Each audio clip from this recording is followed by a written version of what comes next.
Money in the Bank took place tonight in Inglewood, California at the Intuit Dome. This was the same venue that hosted the first Raw of this year, which was the debut on Netflix. Now, you had the Countdown to Money in the Bank show. You had Michael Cole, Pat McAfee, Wade Barrett, and Biggie on panel. I believe you had Kathy Kelly doing interviews. But for the panel, when they were outside, there were several fans chanting, "We want truth." And all the members of the panel were just ignoring the fans. So clearly, those fans got their wish later tonight, but we'll get to that. I have to say this, the Intuit Dome, and I noticed this when it was on Raw the first time this year, it's such a futuristic arena. It is so much bigger. It feels like a stadium, even though there's only about 17,000 people or so in the building. It feels like a stadium. I just have to explain it like that. It is so futuristic. It's so ahead of all these other arenas that WWE goes to every week. It's just on a different level. The lights, the seats, and I love how you have that giant circular LED screen at the top. It really reminds me of the football stadium. They had a SoFi Stadium that WWE ran in WrestleMania a couple years ago in Los Angeles. It reminds me of that, the design. So just such an incredible arena to look at. Now, and also it looks excellent on TV. The show started, and we see some of the sights of Los Angeles. We see some of the palm trees, and of course, they have to show us the Hollywood sign. We didn't get an appearance of a Hollywood movie star, a particular one. You can guess who I'm thinking. I think you know who I'm talking about. We didn't see him. I thought we might see him. I talked about my predictions video. There was no final boss tonight. He came in this arena last time, but we didn't get to see The Rock. So we have several stars arriving at the Intuit Dome to start. We see Cody Rhodes and Jey Uso arriving with, I think, Jey Uso's son. We see Logan Paul arriving. We see Becky Lynch, Dominik, and Liv Morgan are in their locker room. We see Seth Rollins and his group, Braun Breaker, Bronson Reed, Paul Heyman arriving. We see Alexa Bliss at the staircase in the arena. And then we see LA Knight. And then we see Rhea Ripley, Mommy, at the end, who just gets a massive pop. We see the opening video package, and then we have the announcers welcoming us to the show. We got Michael Cole, Pat McAfee, and Wade Barrett, who let us know that Michael Cole made his debut 28 years ago today in 1997. I don't recall the particular show. I wasn't watching that. I only watched a couple years later, but that is worth noting. So our opening match is the women's ladder match. First person out was Alexa Bliss, who comes out to a big pop. Best choice to start off the show. Who else would you put out there other than her? She's perfect. She's a veteran. She's a star. Fans love her. Gets a big pop anytime she comes out. Any city. It doesn't matter. Everyone loves Alexa Bliss. How could you not love Alexa Bliss? There's something wrong if you don't like her. I can't imagine how you wouldn't. Even if she's not your favorite. She's so likable and easy to root for.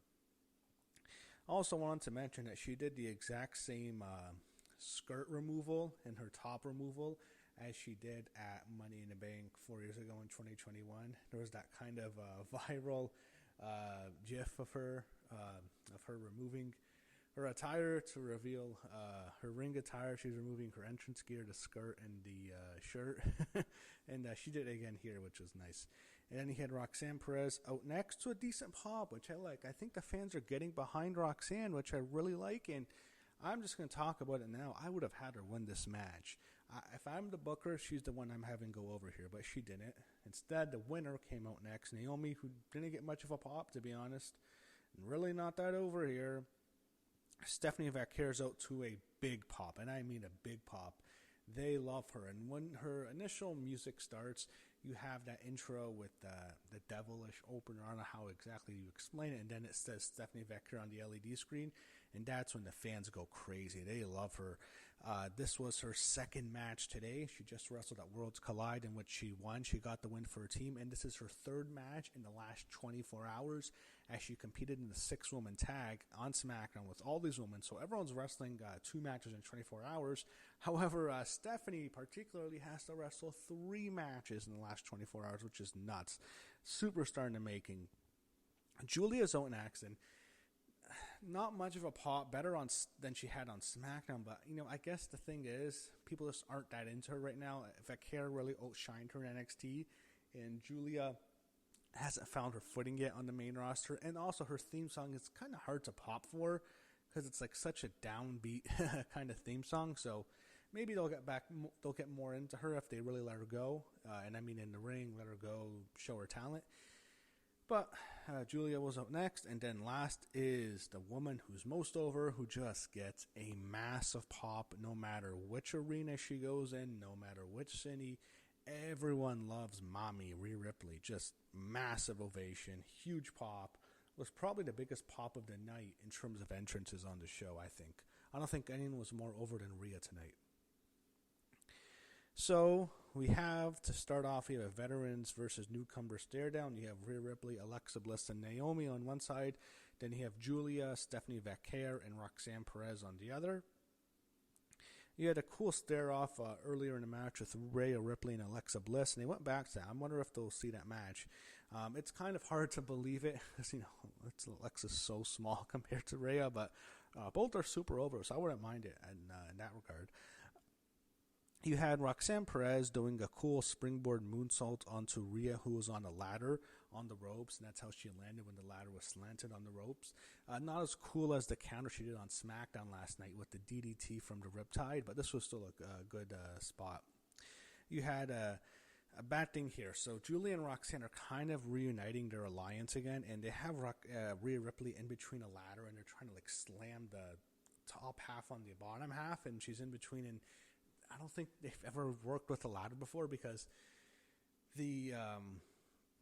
it's straight on the sides. I mean, they have to bend it. They didn't bend the sides, and that was just so obvious what was happening, and they just didn't get it, and it looked bad. And I don't think the match recovered from that spot, because there was multiple "this is awesome" chants, but when they stalled really bad there, I don't think the match could recover from that. And that was just a bad spot with both Giulia and Roxanne. So Stephanie tries to scale the ladder, and part of the match was Giulia on her back, but didn't work. I thought that was a cool spot. You had a nice, actually a brutal spot where the ladder is set up on its side on the ground, and it's the sides pointed up basically. And Giulia and Roxanne Perez have Alexa Bliss up for like a military plus slam, like in a double way, but they just drop her down, and she lands like ribs first. Her stomach first, her ribs just smash into the ladder. That did not look good. I mean, people say Alexa Bliss doesn't bump. They still are upset with her over that 2018 Money in the Bank when she didn't take many bumps and won. I mean, she took some bumps here. So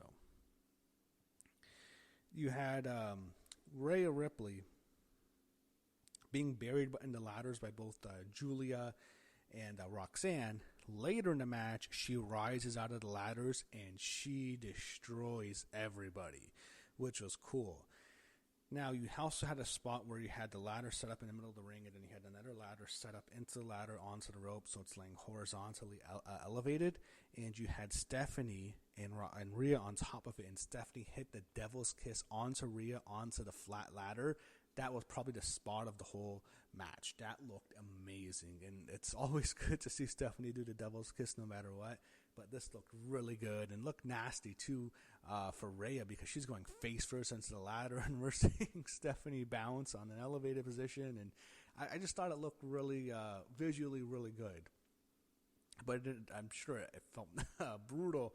When I say it looked great, but for Rhea, it looked nasty because she's going face first into the ladder. I'm thinking, oh, I hope Rhea's okay. And she didn't have her feet up, so like she's going neck first. I remember Stephanie really got mad at Roxanne during a match one time on Raw when Roxanne wasn't bending her knees. So I just wanted to bring that up.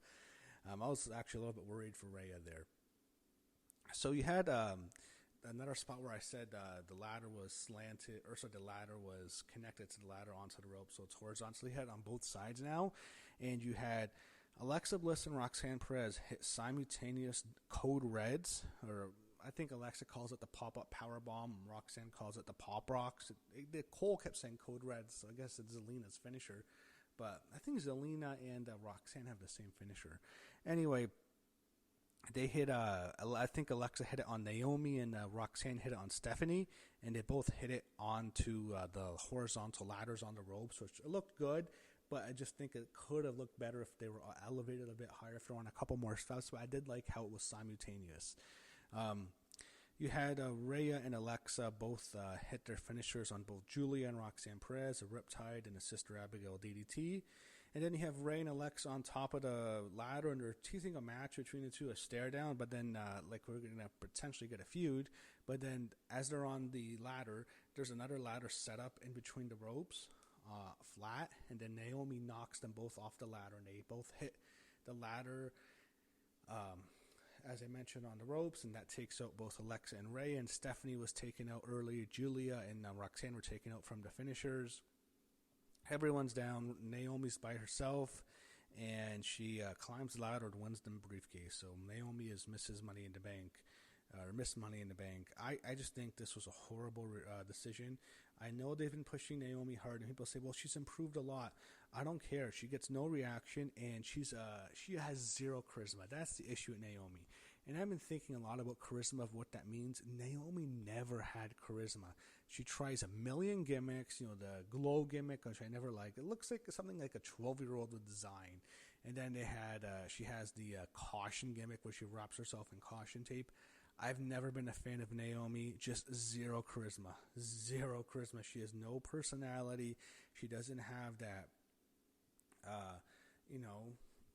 that personality that draws you in. There's people who don't have the best mic skills, but they have charisma, and she doesn't have it. And she's not awful on the mic, but there's just no charisma with her, and I've always noticed that. I think they made a bad mistake under a bad booking decision by Triple H. I just hope she doesn't have the briefcase long. Just get it over with and then get it off her before WrestleMania. I kind of hope this goes like Nia Jax's Queen's Crown last year, when she won the Queen's Crown, then won the title at SummerSlam, and they got the belt off of her before WrestleMania. I just hope that's it. I don't want to see Naomi with the belt going into Mania. I just hope this is a quick cash-in. Maybe she cashes in like within a month, maybe at SummerSlam, and that's it. I do not desire to see her have a long title reign. I don't want to see her dragging around with this briefcase going on forever, probably wrapped in caution tape. I don't need to see that at all. But I think they made a mistake here. I would have given it to Roxanne Perez. And in some ways, this reminded me of Jey Uso winning the Royal Rumble. I thought last year's match was actually better than this, with Chelsea Green taking that big table spot at the end and Tiffany Stratton winning the briefcase. I just thought Tiffany Stratton, her year and how big of a star she is, this should have been replicated with Roxanne Perez. Have Roxanne, and it was kind of similar. She was at the Rumble, then she made her debut at the Chamber, her first. Well, she wasn't part of the main roster, but she was featured in the Chamber prominently.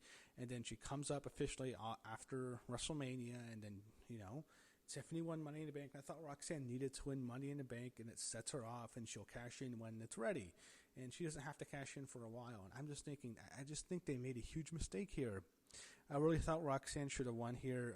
As I said, last year's match was better. I thought the bumps were much better last year, and 2 years ago I thought the match was better with Io Sky winning in that crazy way when she trapped Becky and Bayley with the handcuffs. I thought that was better than this too. The match at 22 was better than that with Liv 1. The Nikki Cross one, I think this was better. The one in 2020 during the pandemic, that wasn't really a Money in the Bank, if you will.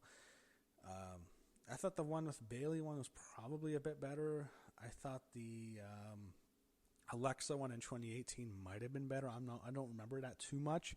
This was obviously much better than the first one, which was the worst, one Carmella one. But I just also think with Naomi, remember when she walked out a few years ago with Sasha Banks, who is a much bigger star than her? And if this was Sasha, I was thinking, she is a big star. But Naomi, I just don't get it. I don't see why they want to push her here now. I just think she could be in Natalia's position where she just puts over younger talent. I don't get the push for her. She has no charisma, and it is what it is. I'm ranting a lot. I do not agree with this decision, and I haven't agreed with a lot of the decisions in which they've had who they've had win big number one contenders or Money in the Banks, Royal Rumbles, Elimination Chambers. I haven't agreed with it. I didn't agree with Charlotte winning the Rumble. Didn't agree with Jey Uso winning the Rumble. Didn't agree with Naomi winning Money in the Bank. The Chamber winners I don't mind, but the Money in the Bank winners, the woman here, I just don't agree with it. Anyway, you had the AAA Mega Champion Vikingo in the crowd, and we saw Mr. Iguana with the sock puppet, which I forgot to mention in the Worlds Collide review. There's a whole sock puppet. It's kind of like a Mr. Socko in a way. That was there. And then you had AAA talent there. We also see Conan in the crowd. And he was on commentary earlier today with Corey Graves for Worlds Collide. Then he had the Intercontinental Championship match, Dominik Mysterio defending his belt against Octagon Jr. So Dom is out with Liv Morgan, and this was just a basic match. It was this match you'd see on SmackDown. Or Raw, that's where Dom is. Octagon was also doing double duty today. As I said, the Octagon is what you'd expect. He did some dives, not anywhere near some of the dives you saw earlier in the day, but he did a few dives to the outside. Liv distracted Octagon. Dom hit the 619, then hit the frog splash, and he got the win to retain the Intercontinental title. Really nothing much, just nothing not noteworthy at all. You have American Made backstage with Chad Gable with his stable, American Made. And Gable wants them to make sure Grande Americano was successful, and they reveal a sponsored ladder, which is going to get people angry. I thought it looked better. I like the red ladder. I think it's, what's it called? Firestarter, Firebrand, Firestarter, I believe it's called. I don't know. I think I have it in my notes later, but I like the red color scheme on the sides. I think it actually looks better. Anyway, it almost reminds me of those ladders that The Rock and Triple H used at SummerSlam 98. I think that one was yellow. I thought those ladders look cool, look better than just the white ladders WWE always uses, or silver, whatever the color is. But, in addition to having a sponsored table, Slim Jim, they also have sponsored ladders. Cry about it. It's really not that big of a deal, guys. So we go to Women's Intercontinental Championship. It's a last chance match. Lyra Valkyria defending her title against Becky Lynch in a rematch from Backlash. Becky is wearing like this giant tongue scarf to the ring. I'm thinking she's doing her husband's gimmick now, or his old gimmick. Maybe this is something Seth wanted to wear, but he can't wear because of his new stable, so he has Becky wear it. Also want to mention, I really like the circular LED screen. It looks really cool. Becky's ring gear was distracting. She was wearing these giant baggy leather pants. And there was Let's Go Becky, Becky Sucks chants here. We didn't get the Becky Hogan chants yet. I'm sure we'll get that eventually. Lyra hit a leg drop onto Becky as she was on the barricade. Lyra hit it from the announce booth, and that looked really cool. Good spot there. I was a little upset with the fans who are chanting "We Want Truth," and you got them, but we'll get to that later. Lyra kicked out of the manhandle slam from the middle rope. Both hit the finishers on the outside. Becky had the manhandle slam. Lyra hit the Nightwing. And Becky rolled up Lyra. So when they get back in the ring, there's a series of roll-ups, kind of like how the last one ended with Lyra getting a sit-down roll-up and pinning Becky Lynch at Backlash. Becky kind of had something similar, but she's on her knees, and she has Lyra pinned, and the ref doesn't see it where he's positioned, so you can see her grabbing Lyra's tights. We know she's grabbing her. She grabs Lyra's tights, and she pins Lyra Valkyria to win the Women's Intercontinental Championship. A very good matchup. I really enjoyed it. These two have very good chemistry. This is the third match they've had now that's all delivered. I like the Backlash match better. I just felt more into that than this. And after the match, Lyra has to raise Becky's hand, so Becky wants to embarrass her. She makes her raise her hand on all four sides, so all three sides of the ring, and then the side on the entrance ramp, and she's embarrassing her. She then makes Lyra wrap the belt around her and tie it up, and Lyra's just humiliated now. And then Lyra, as she's wrapping around Becky has her back turned to her. Lyra grabs her and gives her a German suplex, and hits a Nightwing, and she lays out Becky, so she kind of gets revenge. It really makes you think the feud's going to continue, and I'm thinking, I really thought as Becky's embarrassing Lyra, she's humiliating her, Bayley's coming out, she's going to go after Becky, kick her ass, get her revenge, and we're going to get Becky and Bayley at Evolution. I'm not sure we're getting that now. I don't know if we're going to get Becky and Bayley at Evolution. I'm not sure if Bayley's coming back for Evolution. I don't know what's going on, but I was hoping we'd get Bayley back. I don't know. But we didn't see Bayley. I really thought we were going to see her tonight. I was really surprised that we did not see Bayley. I was just fully expecting it. We see some celebrities in the crowd. They show Kourtney Kardashian with her husband. I don't care. Then we go to the men's Money in the Bank ladder match. You had Seth Rollins, Andrade, Grande, Americano. You had Penta. You had Sikoa. You had LA Knight, who came out last. He was definitely the fan favorite here. So, the announcer said that this was the 20th anniversary of the Money in the Bank ladder match. I never even thought of it, and I thought it's actually perfect that they're in Los Angeles because 20 years ago, it's the exact same location where the first Money in the Bank ladder match took place in 2005 at WrestleMania 21, and that show was in the Staples Center in Los Angeles, California. Now it's the Crypto.com Arena. WWE used to always run that arena. They ran SummerSlam there like 6 years in a row one time. But they don't, I guess they're not going to run that arena now because of the Intuit Dome. But it's perfect. 20 years ago, WrestleMania 21 in 2005, the first ever Money in the Bank ladder match took place in Los Angeles. 20 years later, it also takes place in Inglewood technically, but it is in Los Angeles. Everyone knows that. And a good tie-in. 20-year anniversary works perfect.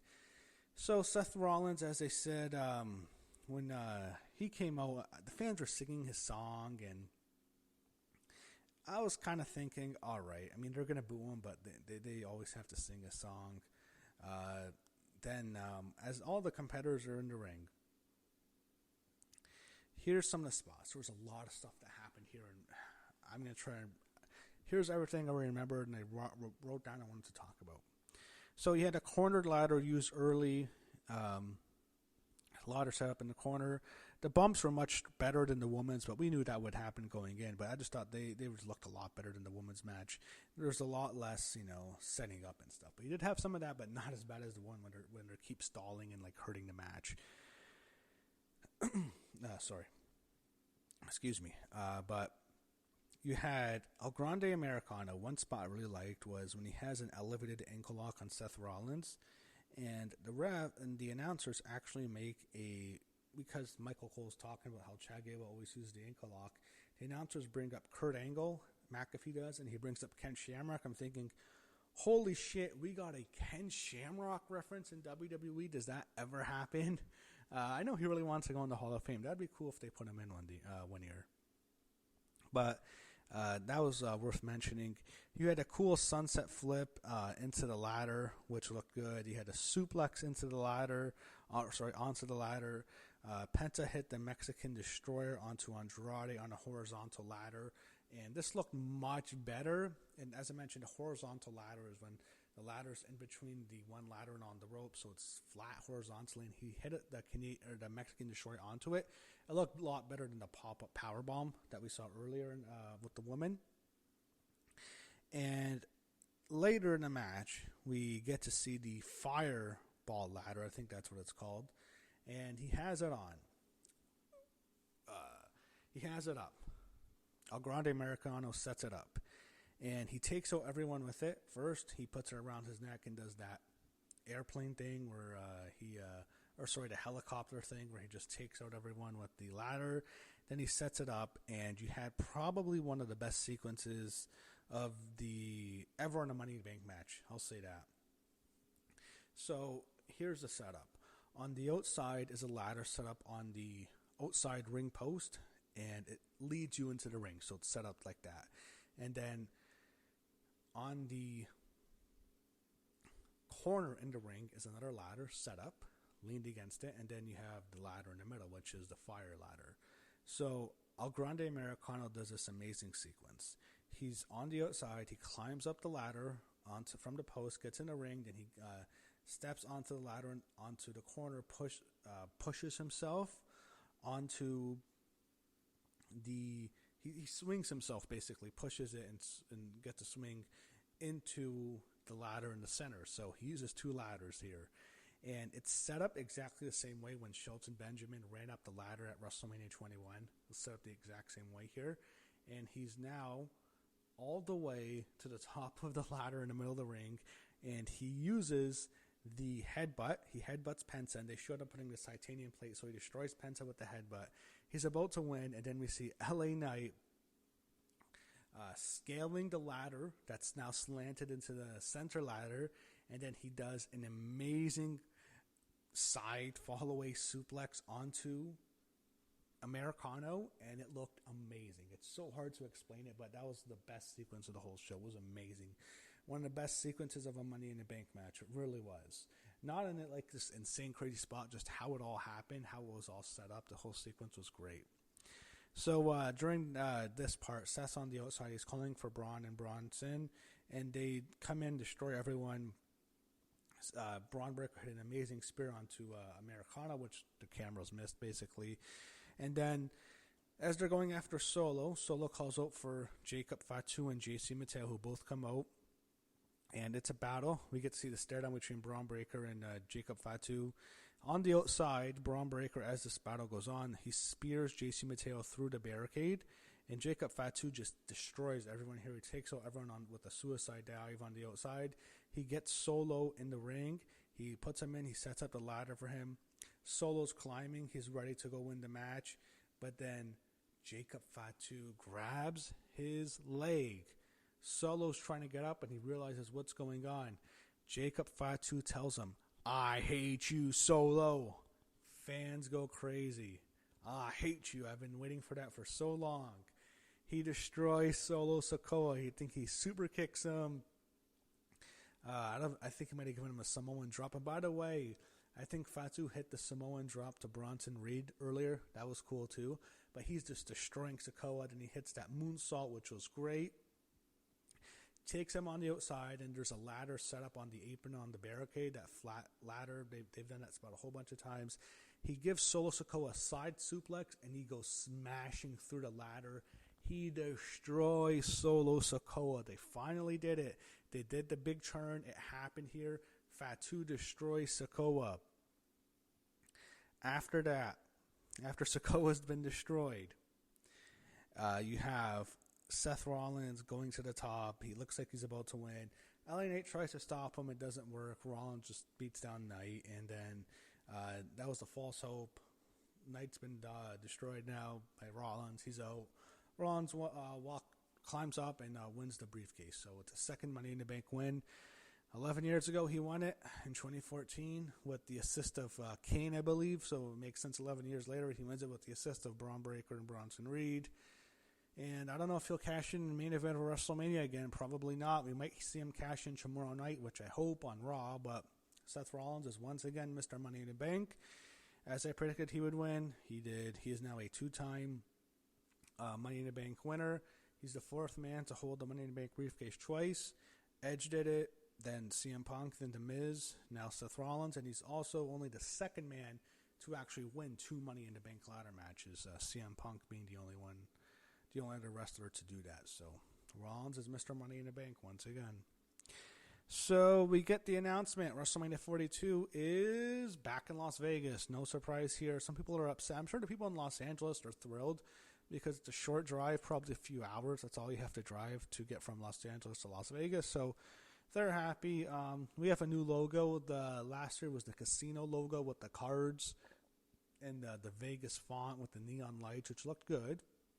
This year it's like black and white, and it's WrestleMania, the logo with like the strip in the background, some of the sights of the strip.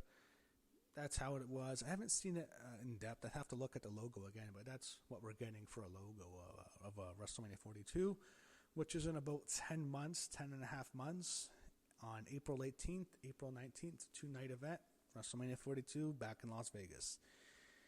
They announced Nikki Bella is back on Raw. I'm thinking, fuck, why? No one wants us. I just hope it's for Evolution. That's it. And she's not anywhere back past that. But she could be, because I think she had to announce that she has to pay child support for her divorce. And she might need the money. I don't know. I don't want to see Nikki Bella back. I don't think the fans want Nikki Bella back. I don't want to see her back. I just hope it's Evolution. That's it. But she's taking away someone's spot. And this is a women's roster that is so much better than the time she came back in 2018 and main evented the first Evolution with Ronda Rousey. I just hope it's some novelty match. I don't want to see her featured.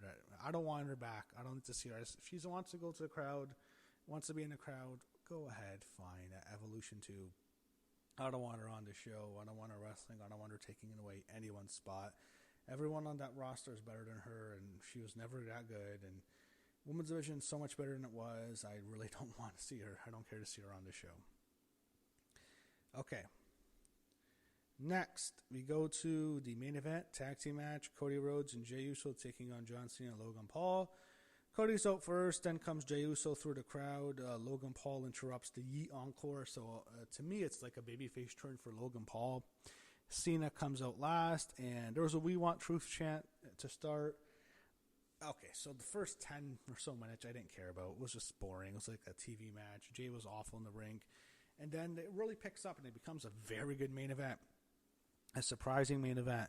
They get the heat on Jey for a while. Cena and Logan begin arguing, and then Cody gets a hot tag, takes out everyone, and then we got this amazing drone spot where the drone follows Logan Paul during his entrance, but it's back here, and Logan has the drone, and he's ready to do a move onto Cody, but Cody steps up, and I think he hits like a Spanish fly or something. I don't know what the move was, onto Logan Paul, and he holds the drone, and we see him or I think it might have been a superplex, but we see him flip with the drone, which looked good, and then we see Jey Uso landing when the drone is down, and that was him hitting the Uso splash. That was a really great sequence. On the outside, you have Cody Rhodes trying to hit an AA onto, John Cena trying to hit an AA onto Cody Rhodes through an announce booth, but Cody gets out of it. Then Jey hits the spear onto, I'm trying to forget. Actually, I almost forgot. Yeah, I think Jey hits a spear onto Cena, but the announce table doesn't break. Then Logan sets up Jey, and he hits him, and he gets him on the announce booth. Logan Paul does an amazing springboard moonsault from the middle rope on the apron to the outside, and he smashes through Jey Uso through the announce booth. That was another great spot, probably my favorite spot of the whole match. Looked great. Then you have Cena and Cody in the ring, and the refs checking on Logan and Jey. Cena hits Cody with the belt. Looks like, all right, he's going to win. This is just like WrestleMania. Then the hooded man comes in, takes down Cena, begins hitting him, then hits Cena in the head with the belt. When he takes his, then he reveals his identity, and he takes his mask off. It's R-Truth. He gets a massive ovation. Holy shit, R-Truth is back. Cody Rhodes hits the crossroads onto John Cena. Ref gets back in the ring. Cody Rhodes pins John Cena. He wins. Cody and Jey celebrate to end the show. But the bigger news is, and by the way, that main event really delivered. I was not expecting it to. I thought it delivered at the end, not just with the Truth Return.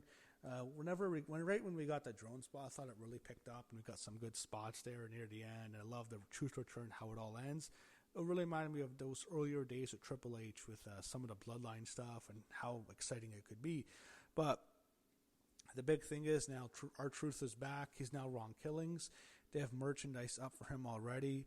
Do I think this was a work? I'm not sure. I am not sure. I think this could have been a work, or this also could have just been a real thing where they released him, brought him back, and they got merch ready. I'm not sure. Triple H kind of alluded to that it was a work. It could have been either way. It could have been real. Could have been part of the show. But it's a cool moment. R-Truth is back with WWE. It's a good moment. People are happy to see him back. Great moment. And Cody and Jey won. That's how Money in the Bank ended, which I thought it was okay. The show was all right to me. Not my favorite PLE. The Women's Money in the Bank was a bit disappointing. I thought that should have been the best Women's Money in the Bank ladder match ever. I don't think it was. There was a lot of problems. The IC title match was just there. Women's Intercontinental Championship match was very good, but I preferred their first match better at Backlash. Men's Money in the Bank was really good. Had a lot of interference, but it was a long match, but I thought it delivered. Main event was a surprisingly very good main event. Was not expecting it to get that good. Near the end, it really picked up, got really exciting, and had a great ending, and I liked how it ended. So I thought it was an all right show. I thought it was okay. And the big news, of course, is R-Truth's big return. Hey, it gets people talking. You can believe what you want. WWE is going to probably want you to believe it's a work because it makes them look better. But I think it also could have been really a possibility where they just brought him back because of the fan backlash. And they want people to think it's a work to make them look like geniuses. I don't know. But the merch does make it look suspicious. I'm not going to lie. Hey, they get merch out in a few days, and he's now Ron Killings. Ron Killings merch. He was never Ron Killings. Now he's suddenly Ron Killings. That's suspicious. But either way, I think we can all agree it's nice to have R-Truth back. We'll see what happens next on Raw, on SmackDown. We will see. But that was Money in the Bank. It took place in Inglewood, California at the Intuit Dome. Now the second show WWE has run in that beautiful dome, that beautiful arena, and we'll see what they do next. But that was Money in the Bank, and also worth noting, not far from Money in the Bank is in 10 months going to be WrestleMania 42, which has made official tonight. WrestleMania officially returns to Las Vegas.